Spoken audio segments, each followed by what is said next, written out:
and thank you for joining us for our first Tyfu Cymru Seed Network webinar.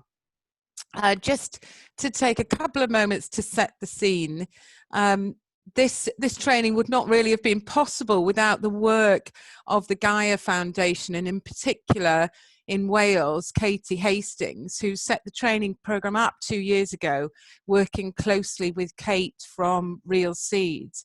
We're fortunate Katie's been able to join us this morning. So welcome, Katie, and I'll hand over to you shortly to say a few words. Sort of pre-COVID period, in conjunction with Gaia, we ran an initial training workshop which some of you attended. So welcome back if that is you. If you missed the first workshop, then all those resources are available on the Tyfu Cymru website, on the Knowledge Hub, and we can send the links through. And we'll continue to put resources up into the Seed Network area with links through to the Gaia Foundation resources as well. And also we'd like to welcome this morning Katrina Fenton from Garden Organic and the Heritage Seed Library, who will be delivering today's webinar. Hopefully at some point in the future, we'll go as a group and visit Katrina, but she's done a great job in converting what would have been face-to-face training into this online format. So thank you, Katrina. We look forward to hearing all your information. To go through the housekeeping rules just before I hand over to Katie. So you're all muted with your cameras off. We can't see or hear you, but you can submit questions into the Q&A box. So if you go down the bottom, hover your mouse over, a black bar appears, and in the middle you'll see Q&A. Please do put questions in there, and Katrina will stop at various points to answer them. There's also a chat box, so you can talk with other participants or put other comments in there if you want to. And this session will be recorded, so it'll go onto our Knowledge Hub afterwards. So if you know of people that haven't been able to attend this morning, they will still be able to get all that information. And finally, the point you'll see at the bottom, if you do accidentally get booted out, if you lose connection, then you can just click on the same link and rejoin. So thank you very much. I'll switch off now and I'll hand over to Katie Hastings. Thank you. Hi everyone. Yeah, I'm Katie Hastings and I work for the Gaia Foundation on the UK and Ireland Seed Sovereignty Programme, and I'm the Wales coordinator. So for the last 3 years we've been running seed production trainings in Wales, as Sarah said, in partnership with Real Seeds and now in partnership with Tyfu Cymru. And our aim really is to see more seed produced in Wales. Like we import a lot of seed. And we feel like for the resilience of Wales and to have a resilient growing system, we need to have more locally adapted Welsh seed grown. So this workshop is a great opportunity to work with Katrina from the Heritage Seed Library and Tyfu Cymru on sharing information about seed production. And we're here and available to kind of offer people advice on seed production. We especially work with commercial growers, and we're also looking at how to enable more people to move into selling seed. So if you're on this webinar because you're interested in learning about seed production and potentially progressing to have that as an income stream for your farm or business, we're here to kind of offer some advice with that. We work with a number of small scale seed companies that sell open pollinated ecologically produced seed, so we can link you in with some seed companies if you're interested in kind of progressing to sell seed. And we're also working with our Wales Seed Hub, which is like a network of growers and farmers within Wales to potentially be able to produce seed and sell it as a cooperative to kind of increase the amount of seed that's available that's been produced in Wales and is adapted to Welsh conditions. So yeah, I won't say anything more now, but I will put in the chat window our website and my email address. So if any of you are interested in getting in touch with me more about potential to kind of progress to selling, or if you just have technical seed production questions as well, we can link you with people to help. Yeah, so I'll put that in the chat box and I'll pass to Katrina now.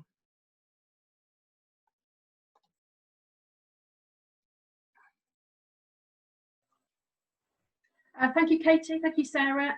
Welcome, everyone, and thank you for joining me in our first of 3 webinars looking at crop cultivation for seed production. I'm just going to briefly go through what we're going to cover this session and the upcoming session, so you can have an idea of where we're going with this advice and support for you.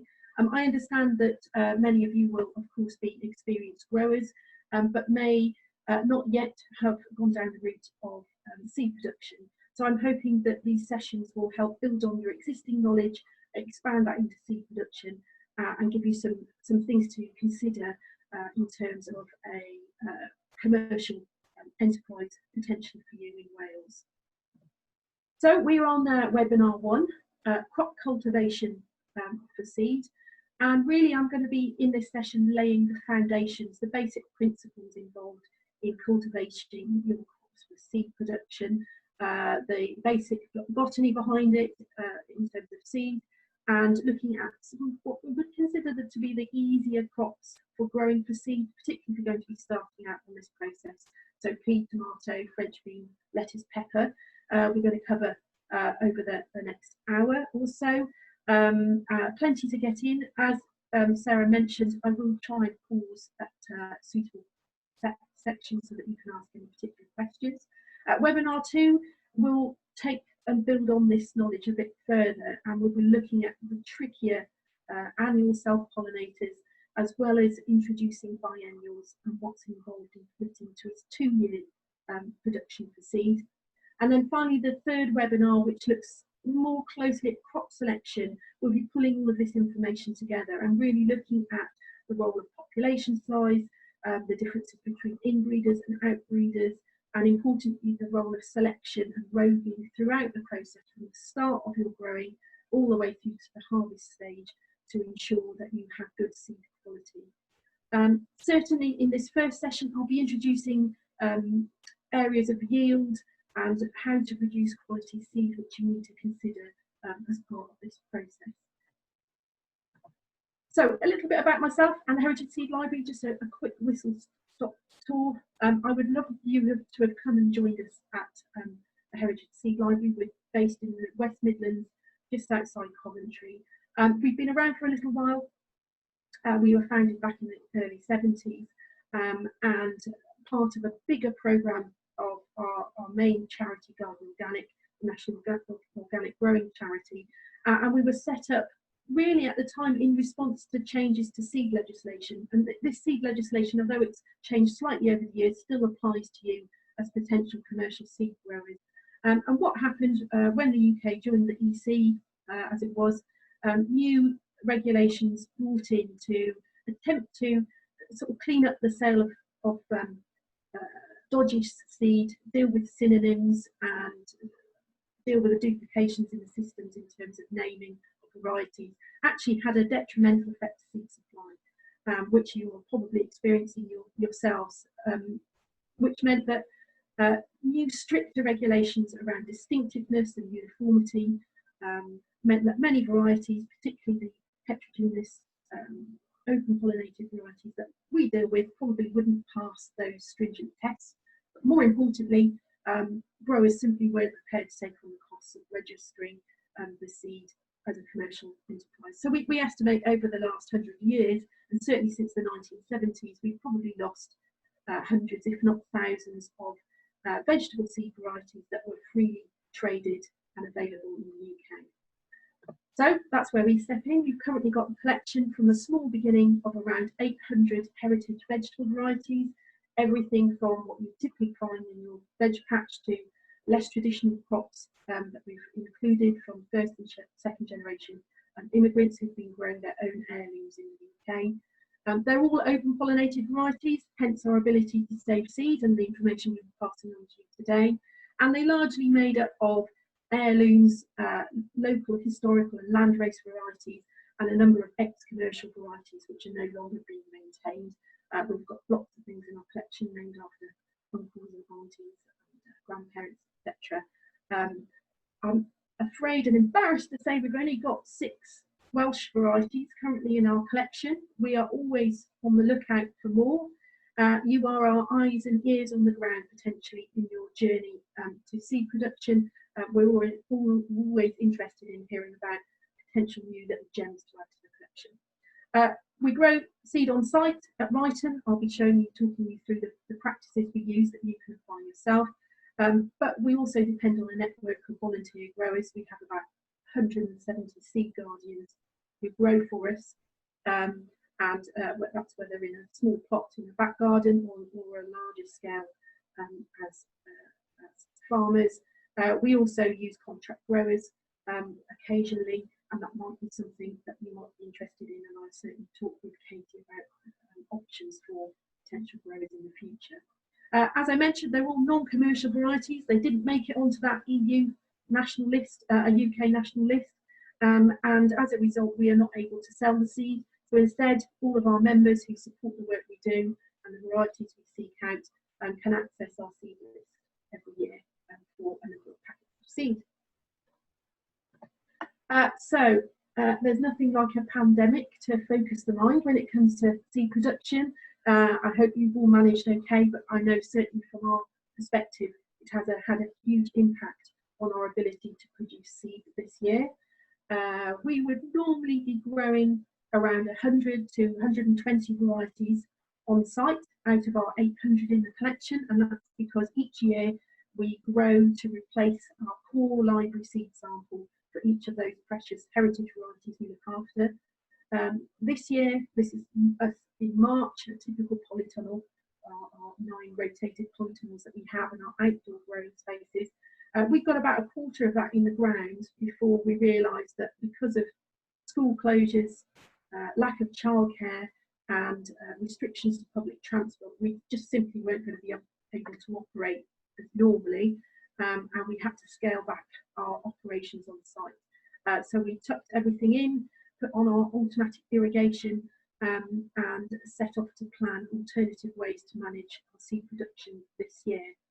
So what it has helped me do, which I hope I can pass on to you this morning, is look at some of the practices we currently use, not just in the cultivation side of things, but things that you might want to consider to future-proof your seed stocks against potential future interruptions or seed losses along the way. So I hope some of that will help you with that. For us, it meant grabbing trays of seedlings, taking stuff back home, filling our windowsills and digging up bits of gardens and making slightly shoddy attempts at greenhouses from bits of old pallet, etc., to help support us growing. We're pleased to say we've got over 60 crops back up growing now that we're beginning to ease out of lockdown measures. And while we'll still have some capacity issues for the rest of the year, we might be able to catch up on some of it. But I think the first point I want to make available to you is one of our key practices, and this is something that you might want to consider longer term if you're going to take on commercial seed growing, is this top right picture here. Now we maintain multiple generations of seed for each of our 800 varieties. Obviously we're a bit different, a little bit odd compared to a commercial seed producer, but what that does allow us to do is future-proof some of the issues that we might come up against. That could be cross-pollination of a particular generation of seed. That could be some pest and disease issues or quality issues that you may have in a particular year's harvest.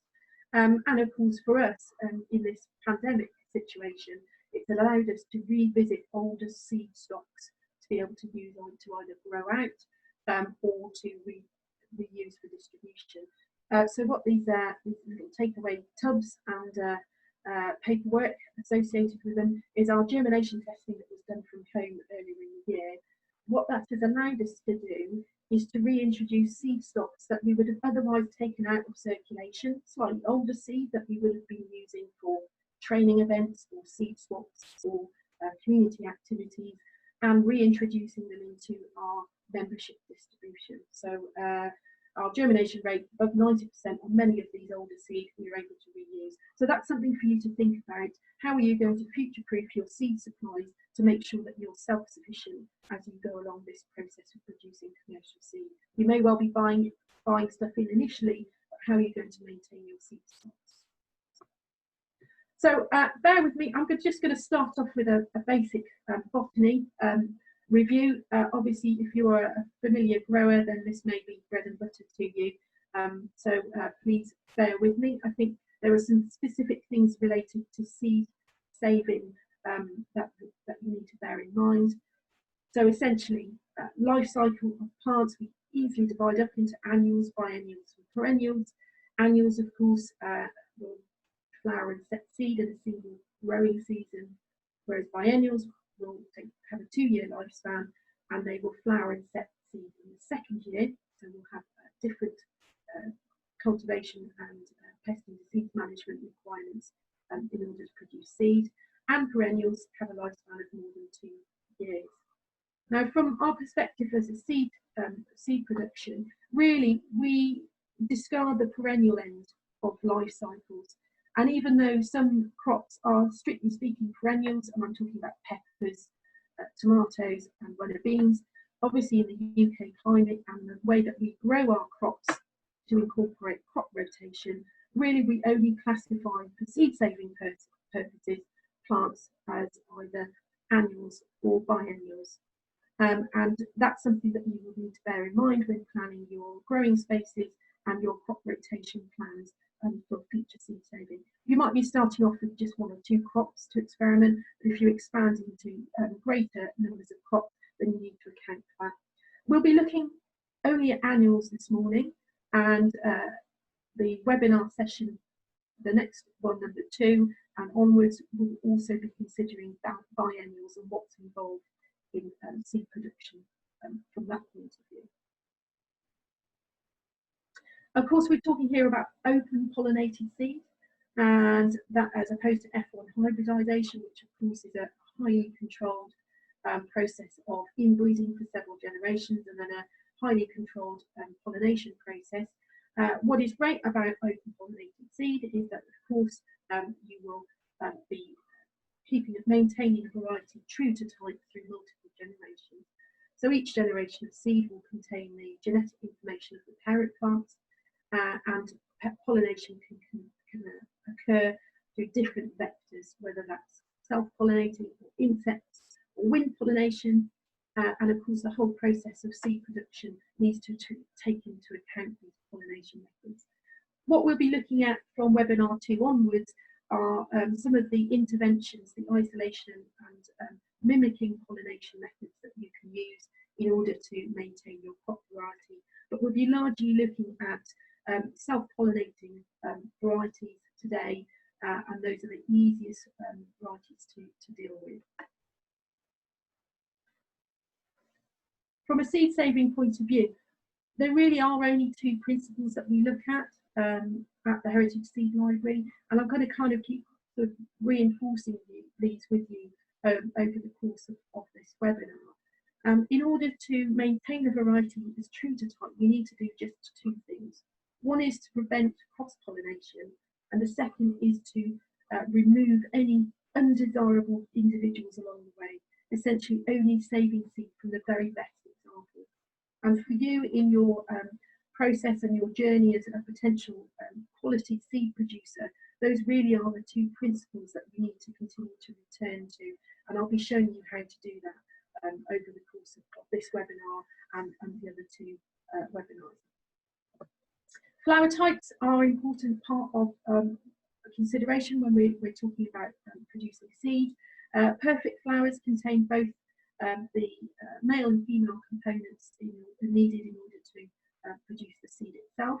They can be inbreeders, like on the left-hand side, but things like runner beans and broad beans are prolific cross-pollinators. They can be outbreeders, but also partial inbreeders, and all of that needs to be considered in the process of producing seed, which we'll cover over the coming webinars. There are also different plant types in terms of flower production. So monoecious plants will have separate male and female flowers on the same plant. Here, cucurbits, typically a squash with a pollen-producing male plant and a seed-producing pollen-receptive female flower, which will produce the fruit and the subsequent seed. Similarly, although less common in our vegetable seed production are dioecious plants which have separate male and female plants. This is a spinach. In fact, at the moment we are just tagging our male and female spinach flowers so we can have an idea of male and female proportions within a particular variety, and obviously which plants we'll be keeping to save the seed. So the male pollen producing plant on the left and the female seed producing plant, on the right, and the female seed producing plant on the left. Again, less common in vegetable seed production as far as our experience is concerned, but again, all of these flower types need to be considered in terms of the methods and the interventions you'll be using to produce seed. So I'm going to stop here briefly and just check back with the Cymru team to see whether there are any specific questions you'd like me to answer, or whether you're happy for me to continue. Happy to continue, Katrina. Nothing coming through on the Q&A box yet. Okay, that's fine. Thank you. As I said, this may well all be very familiar to you, so we'll move on to the crops that we're considering this morning, and I'll make sure that we do have sufficient time at the end of the session to check that we've covered all of these that we want you to cover during this. So I'm going to move on to our first crop that we're going to consider for seed production. As I mentioned at the outset, we're going to be looking just at annual crops for seed production, and really focusing on what are the simplest crops to begin with. So if you're setting out, you haven't done much seed saving before, and you want to find something that you are more likely to be successful with without too much intervention, then we would certainly recommend that peas are the place to start. We deliver a lot of seed saving training to home growers, and we always start off with peas to do that. They're easy to start with, largely because they have a very short growing season. So in terms of your planning, they're certainly one of the first crops that we bring in to harvest for seed. That gives you a little bit of capacity if growing conditions aren't ideal, and you know, having that reasonably short growing season will give you an indication of how your yield and harvest is growing. Typically, there are three types of pea in terms of culinary use, in which you may already be producing. So our Mange 2 variety will be a flat, immature pod eaten at that stage. Obviously, your round seeded and wrinkle seeded peas. The wrinkle seeded are the green fresh peas that you pod, and the round seeded are the starchy ones, often associated with dried pea production. As a heritage collection, actually we have a fair proportion of dry seeded peas, and they're more likely to be associated with older culinary traditions. So we've got a few in the collection. As far as seed production is concerned, of course, all of these you're going to be growing to the natural maturity of the plant, and not the eating stage for all of these. And so we are talking about growing them to the stage that you can see in the middle picture there, when they are ready and dry and ready to pod. In terms of growing them, you grow them exactly the same as you would for growing for eating. Obviously, if you start off with a dwarf variety, if you're new to this, they'll require less complicated, elaborate growing support. Or if you're growing larger quantities in a field, you may be able to work with them much more easily than growing individual support structures. Peas are inbreeders. The flower itself is perfect, as I mentioned, but what is particularly useful about peas is that they have very low risk of cross-pollination. And that's because the flower itself, the pollen is produced before the flower is even opened. So the pollen is released in the night before the flower is produced. It will generally happily self-pollinate with just a gentle shake or breeze. You don't usually have to do any interventions at all. And once that flower seed has tripped, then you're generally ending up with a pretty consistent crop. As an inbreeder, even though they are open pollinated, which means that every plant is slightly genetically different from each other, generally peas are pretty consistent crops. That being said, there are two things that can be going on. We talked about those two principles of preventing cross-pollination and only saving seed from the best examples and removing any undesirable individuals.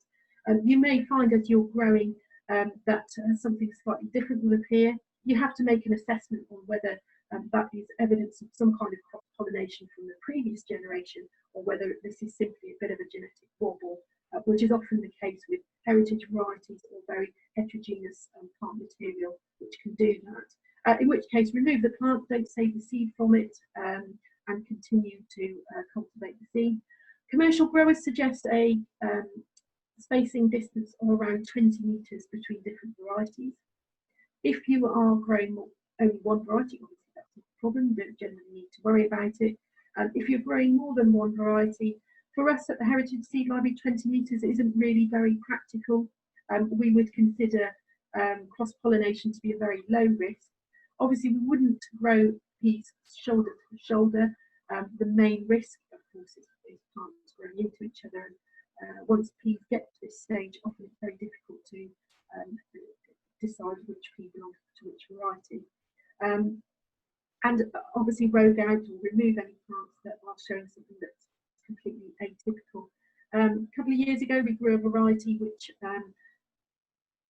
put out a fantastic purple speckled pod, absolutely beautiful, but was not the variety that we wanted. We reluctantly removed it, then we saved all the seeds. So potentially we've got a future heirloom variety that we can cultivate. I grow it every year on my allotment. Sadly, it tastes terrible, but hopefully over a few more years of growing, I might end up with something that's worth keeping for future generations. We shall see. I think certainly from your point of view as a commercial seed grower, what you will want to be thinking about are yield values for peas.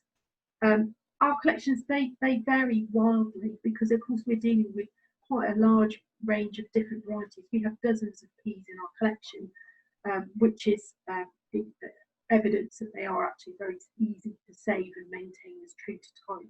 But yield numbers for peas can vary a great deal. But you don't need an awful lot of information for record keeping to extrapolate a huge amount of detail about the varieties that you're growing. And that's something that we regularly do. So in terms of record keeping, something you might want to bear in mind, there are a small number of information that we collect every year about the peas that we grow. We collect the number of plants that we save the seed from. They are self-pollinators. You can grow as few as 10 plants. In fact, you can even get away with just 1 or 2 because inbreeding depression is not an issue for them. But if you have the number of plants you know that you're harvesting seed from, if you take 5 pods and work out the average peas per pod, and if you know how much 100 seeds weigh, dried seeds, then you can extrapolate huge amounts of information about pods per plant, harvest quantities, high yielders, and that can range anywhere from 30 seeds to 30 pods to 250 pods per plant for your variety. So it's worth using records to get to know your yield information that will provide you with information about how many plants you want to grow for a particular harvest size, and plan your growing spaces to be able to do that. I'm going to talk very briefly about pest and disease management. Obviously, we're organic certified, so we always use organic methods in our pest and disease management. Typically for peas, we're talking about pea or bean weevil. We tend to tolerate that. Plants often grow out of it. We don't do anything specifically about that. You'll see evidence of little crescent-shaped nibbles in your early stages of plants. We generally don't worry too much about that for peas. I'll talk about other varieties as we come across them, where you might need to make greater interventions. But the main issue for us is pea moth, and the way that we will deal with that is we try and sow them so that they're not flowering in June or July, which is when the pea moths may be most active. Of course, we are also growing under cover in a polytunnel. That might not be possible for you, or something that you're planning to do. So our general advice is to avoid that, is to sow in practice as early as you possibly can. so that you're harvesting mature pods from around June or July onwards. So in our polytunnels, of those quarter of the crops that were in the ground, the vast majority of those were peas, because we had already sown them and propagated them and had seedlings to plant out back in March, which is when we did that. So we should be untroubled by pea moth as a result. If you do spot them in your crops, and the telltale signs are that the caterpillars will have eaten their way out of the pods, you'll see some residue inside the pods themselves. You do need to remove that. If you spot them at harvest as well, at the dry stage, please continue to remove those pods, because they can continue with infestation damage. But otherwise, your best bet is to try and grow them so that they flower outside the high risk season for those. Now I'm going to move on to the next crop, but before I do, I'm going to briefly pause and see if there are any questions that you may have for me. Carry on, I think, Trina. Okay, thank you very much. So tomato, again, very simple. If you are at your early stages considering what crops to grow, tomatoes are fantastic, not least because you can still have the fruit itself to work with. So you may have other enterprise opportunities that you can consider with the tomato fruit itself. They're generally divided into two types for seed saving purposes and for general use. Obviously, if you're an experienced tomato grower, you will know this already. So apologies, bear with me, but we're essentially dividing them into either bush or determinate varieties, or cordon indeterminate vine varieties. And generally they are pretty straightforward to deal with. If we go back to our basic principle of preventing cross-pollination and removing undesirables, essentially in the same way as peas, tomatoes will usually quite happily self-pollinate. Typically the typical tomato flower is going to be looking like this. The female stigma is quite short, it's contained in a fused alpha cone. The plant will release its pollen and happily self-pollinate the flower with a gentle breeze. Again, very little intervention in terms of pollination. As is the case with many heritage varieties that apply to us specifically, sometimes you will see flower types which are quite different with an exposed stigma. For us, that's often the case with an old heritage beefsteak variety, for example. It doesn't really matter if you've got one of these or one of these growing near to each other. It's only the case if you have two plants two varieties that have a protruding stigma type flower. There is a low risk. Jury's out exactly how much of a risk, but potential passing insects could transfer pollen between two varieties. And we have had evidence of cross-pollination of varieties that should be red and turn out yellow, and vice versa. If you do find that's the case, we simply reset the clock in terms of seed production. That does often happen with us. We might be trialling a variety we haven't seen before and discover that two varieties in the same growing space, the same polytunnel, will have an exposed flower head, in which case simply remove the flowers and any forming fruit and bag off one of the plants. You can either completely cordon off the plant with a mesh screen. We have tried using these little fleecy pockets, a complete disaster for us.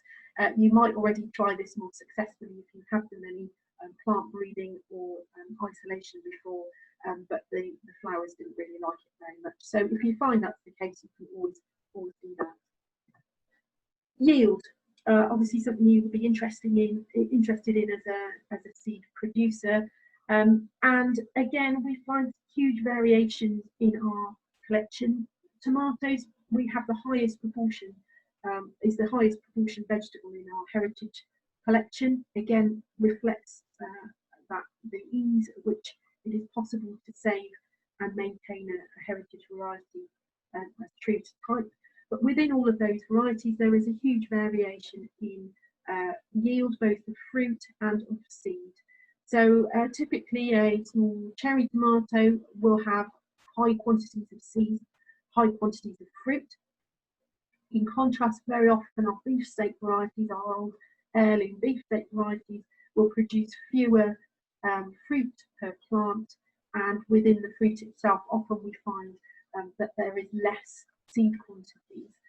So you need to kind of bear that in mind with your planning for seed production. Again, as with the peas, if you record your yield information as you go along from the start, you are going to be able to extrapolate a huge amount of information for future seed production. For us, rather than pods, obviously we're looking at weight and number of fruit for each plant. We count in and count out every fruit that we grow. Typically we might grow about 15 varieties to 20 varieties of tomatoes each year. We count in each of around 3,000 fruit that we harvest. We weigh multiple harvests, and we can estimate average fruit weight, average seed production, weight of 100 seeds, number of plants, and again, I'm sure you can work out that we can work out a whole range of information that's useful for us in planning seed production. So you might want to estimate how many plants you want to grow out for a particularly low seed yielding variety in your plans. In terms of maximising that seed yield, exactly the same way as you would with your experiences growing tomato as a fruit. For vine or cordon tomatoes, you're going to be pinching out additional stalks, additional growing stems. You'll obviously need to support the plants, usually 1.5 to 2 metres tall, depending on how far you want to grow them. You can, other than pinching out the side shoots, you can take off the tops after 4 trusses for outside and probably 6 trusses for indoor grown tomato varieties, in order to maximise the yield, both of fruit and obviously seed.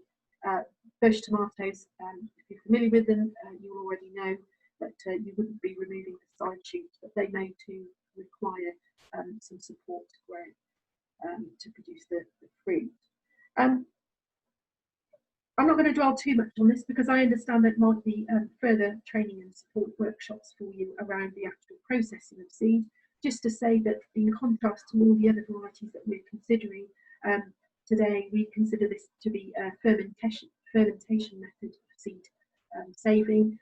We are very low key, and I hope from the information that we provide you, which is on a very small scale, that you can scale this up. But essentially we use a fermentation method to remove the inhibiting gelatinous coating on the outside of the seed. We use jam jars, you may use buckets if you're doing this on a massive scale. And I suppose really just to say that once your seed harvest has been produced, you need to, with tomatoes especially, make sure that your recording and labelling is extremely efficient and tight. Tomato seed looks very much like any other, often the case with peas. Other varieties there's a greater distinction, but it goes without saying that your record keeping needs to be extremely important to deal with this if you're growing more than one variety. Again, I'm going to briefly stop, Sarah. If there are any specific questions, I'm happy to pick them up or wait for any questions at the end. Hi, there's nothing in the Q&A box yet. If anybody does have any questions, just to make sure, if you hover across the bottom of the screen, there's a Q&A box. You can pop them in there. So feel free to pop them in, but nothing at the moment. Carry on. Okay, thank you for that. I'm conscious, of course, that this is a very much a basics seed saving course, so I'm trying to anticipate the fact that many of you already may be experienced growers, and this may well be reinforcing knowledge that you already have. So I'll take that as the case. If not, please do ask some questions. I'm going to move on to French beans.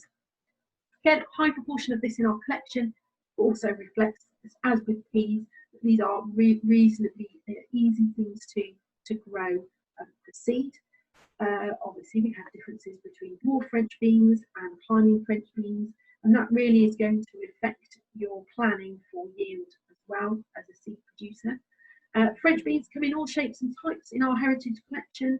They reflect the culinary traditions that are associated with them, whether it's a green immature pod or a dry seed. But you can often tell that from the seed markings themselves. We have got a nice pea bean here in the middle, which I think some of you may have experimented with growing. We have Lots of varieties in our collection which are associated with the dried seed. So that one there is a rather lovely soldier bean, which has been developed because it apparently, if you squint a little bit and stand back, looks like a row of soldiers on the seed coat.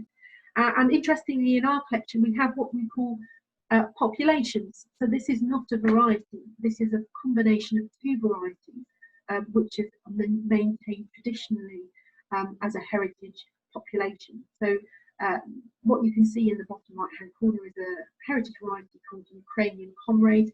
It is grown two bean types, gold and black, significant colours for that particular heritage variety. Of course, for us, that sets up a completely different dynamic in terms of seed saving. I don't know if populations will apply to what you're planning to grow.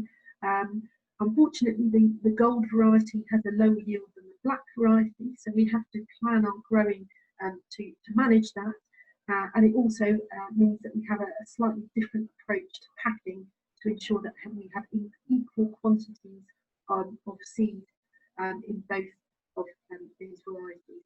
So something for you to bear in mind. It may not apply, but we will talk about populations in our second webinar because we do have a number in our collection and they do still need to be maintained in order to ensure that the variety is kept, the varieties in that population are kept true to type. But we'll cover that further in our second and third webinars, which will hope support the information on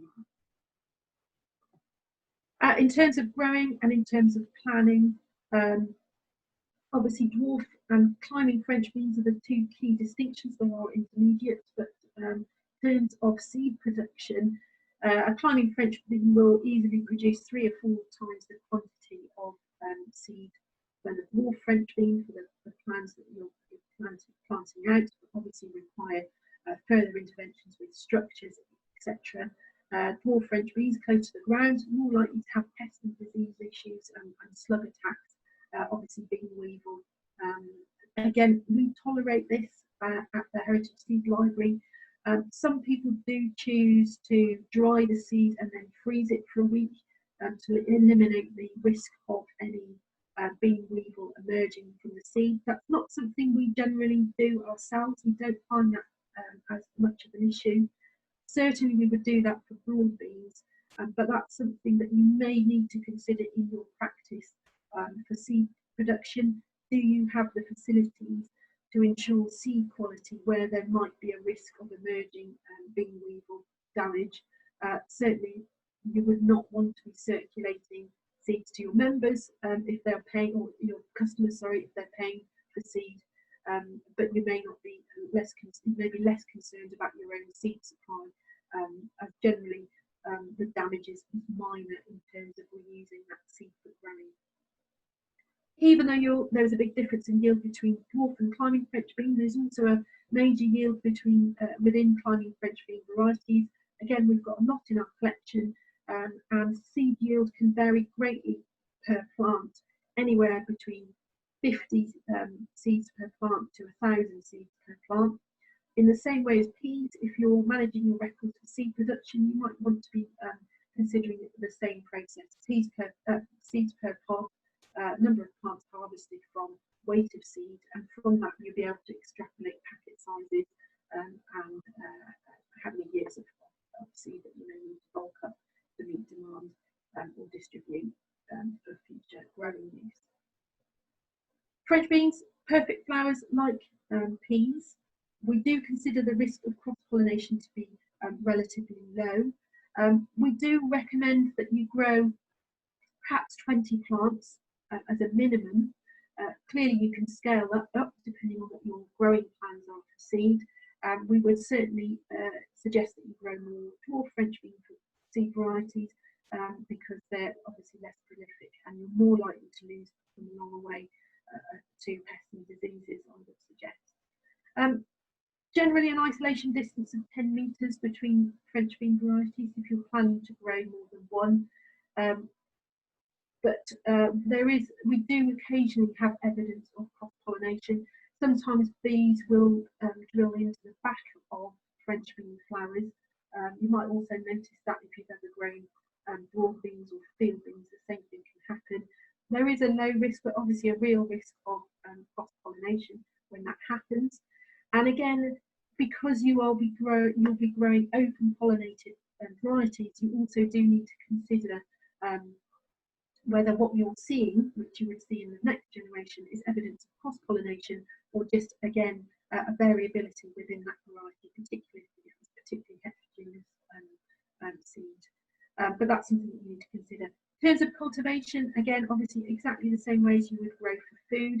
And what we do suggest is once they have produced their pods, we often do a huge amount of pruning to clear the vegetation around the pods, give them plenty of air to dry.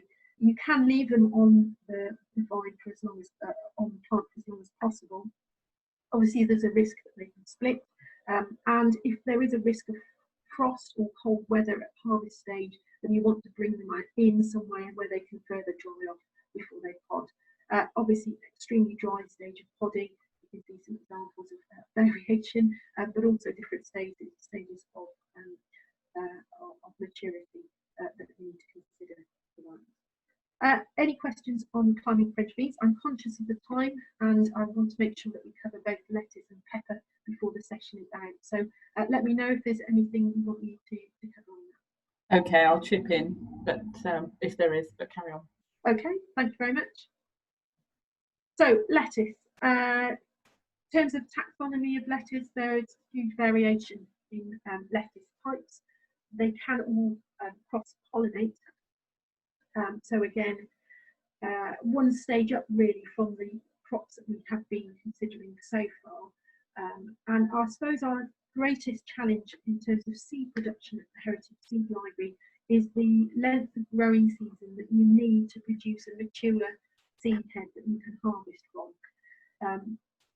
What you're trying to avoid is saving seed from any bolted lettuces, because that is going to be an environmental stress response. If you save seed from lettuces that suddenly appear with a flower head, essentially you're going to be saving seed that is at risk of bolting when you sow it again. The flowers themselves are perfect and self-compatible, but insects will visit them, so you do generally need to keep a distance of at least 8 meters between different varieties.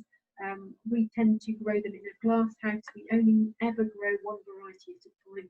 That's the simplest solution to preventing cross-pollination. And it is the first crop that we grow. So we start sowing lettuce seed around January, February time to ensure that we've got a very long growing season. We always grow inside, either in our polytunnels or our glass house, to ensure that we can reach maturity. So they're a little trickier than the crops we've considered so far, but certainly the benefit you get in terms of yield is extremely useful for potential commercial seed production. So what you are going to be doing if you are growing lettuces for seed is that you will be either planting them in a pot, or you will be planting them at a distance of around 45 centimetres to ensure that they've got sufficient space. A main pest and disease issue for our lettuces are botrytis, so you want to make sure that there is enough air around the base of the plants as possible. So as they start to grow and they will start to produce these emerging seed heads, what you want to be doing is removing the lower layer of leaves to help prevent any botrytis issues and to ensure that the plants are kept nice and rated. For some lettuce variety, depending on which ones you're growing for seed, for the closed-headed varieties, sometimes the plants have a difficulty with the seed head, the seed stalk emerging. So you can give it a helping hand by cutting through the top of the lettuce head if you think that's going to be an issue. They will grow quite tall. We're talking, 1.5 meters, so they will need staking. And obviously, in a pot, you want to make sure the pot's big enough so that they're not toppling over. And depending on how important yield is or ease of harvesting, you've got a couple of choices really in terms of harvesting the seed. They will succession flower, So usually you will start seeing the flower heads appearing. They're usually in clusters of 10 to 25 florets, and then the seed itself will merge about 12 to 24 days after that.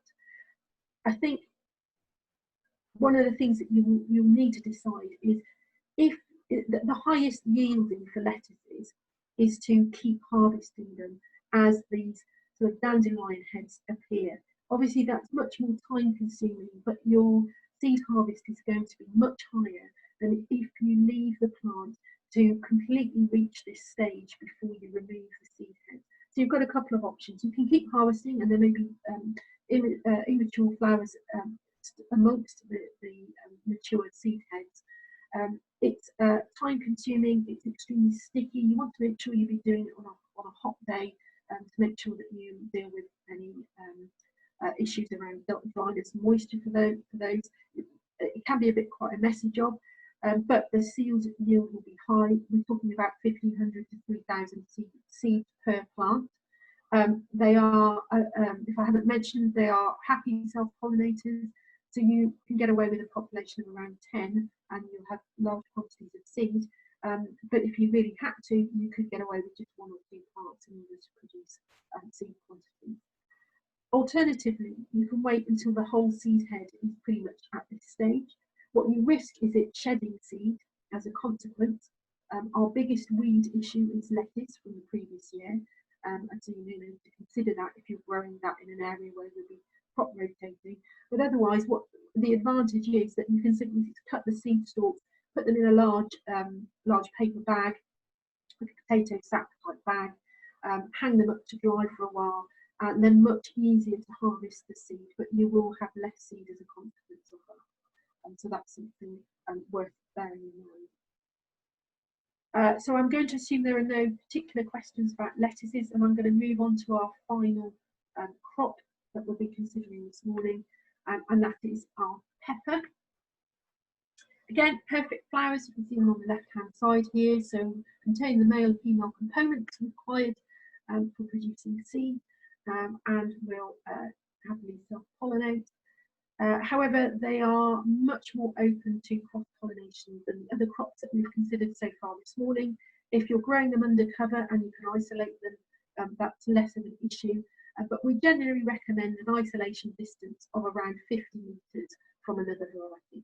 Clearly, if you're just growing one crop in a year, other than just being sure of what your neighbours' crops are doing, if they're also producing a similar crop, then you need to just consider that. But otherwise, 50 metres isolation distance. In terms of whether it's a chili or a sweet pepper, they are all the same. They will happily cross-pollinate.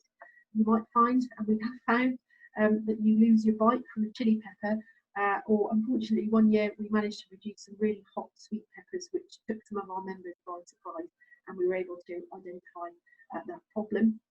As I mentioned back at the very start of this session, holding multiple generations of seed is a really useful way to ensure that you are able to leapfrog back past issues to ensure that you've got a stable seed stock that you can continue growing. In terms of maturity, if you grow peppers as a food product, then you already know this. But in terms of seed production, you are only going to be saving seed from true mature stages. So, you know, the green, orange, yellow pepper combinations that you might buy if you don't grow your own peppers, they're just at different stages of maturity of the same variety, generally speaking. And for the vast majority of pepper varieties, we are looking at maturity when they finally stop changing colour, and that is generally red. The seed inside will then be at its most mature. You can experiment with this with any shop-bought peppers to see how that works, but essentially you're going to be extracting seed from inside, and again, depending on the number of plants you grow, and I think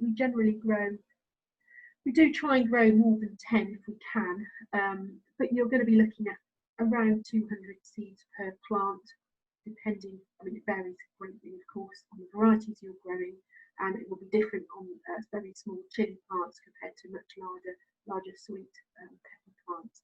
But that will give you some idea of harvesting. Again, I'm not going to go into too much detail about the process of seed saving for all of these. I understand that may well be covered in future sessions, but you're going to be drying these to kind of thumbnail dryness. So when you press your thumbnail in them, they are not going to be leaving too much of an indentation, which will give you some indication of when they are dry. Clearly, you need to take great care with chili varieties. Some in our collection are extremely powerful. Chili seed will get stronger the drier that the chili pod is itself. The oils in it will release and can be particularly potent. So you need to consider things like wearing gloves and even goggles for some of the varieties in our collection, and certainly not touching your eyes or picking your nose or anything else while you're seed cleaning. So I hope that's given you and I apologise, this is very much a whistle-stop tour. I would love to be showing you around my polytunnels for a good part of the day where we can talk about the growing processes for these in more detail. But I hope it will at least give you an indication of what might be possible if you haven't already started growing beans, and what might be and support the growing that you may already be doing for some of your varieties. Like I say, further sessions will look at more detail about the potential for cross-pollination for our trickier crops, but I hope this will build on the knowledge that we start this morning to give you a full profile of what's involved in seed saving. And at that point, I'm going to stop talking. Oh, thank you, Katrina. We do have a question just popped in from Maxwell Wolford. If a hot pepper fertilises a mild pepper, will it change the taste of the resulting fruit, or only of the next generation's fruits? It will be of the next generation's fruit. So essentially the fruit itself reflects the parent plant, and it's the genetic information contained in the embryo of the seed that is produced reflects what happened to it in that year. So it may look perfectly, and when you grow it out the next year, that will have, that's when you evidence the effect of any cross pollination. Again, we'll look at that in more detail in the second session. We'll look particularly at squash, for example, to see just how wobbly a squash can get if it cross pollinates, and how that is evidenced in the future grow outs. Great. I don't think there's any more questions unless anybody's got any last minute burning questions that they want to pop in the Q&A box. But thank you, Katrina, that was great. That's all right, thank you very much. Just as a reminder, the next sessions of the webinar 2, Cultivation of Trickier Crops, is coming up on the 17th of July, and then webinar 3, the Selection of Crops for Seed, is coming up on the 31st of July. So keep an eye on the website, on the Tyfu Cymru website. You can register to come onto the webinars through there. I don't think there's anything else to... Are there any other questions? No. So when you leave the webinar, we'd be really grateful if you could complete the evaluation form. There's about 7 questions on there. It will literally take you a couple of minutes. So if you can complete that form, that would be great. And thank you again to Katrina. Thank you, Katie. And we'll catch up with you again soon. So thank you, everybody.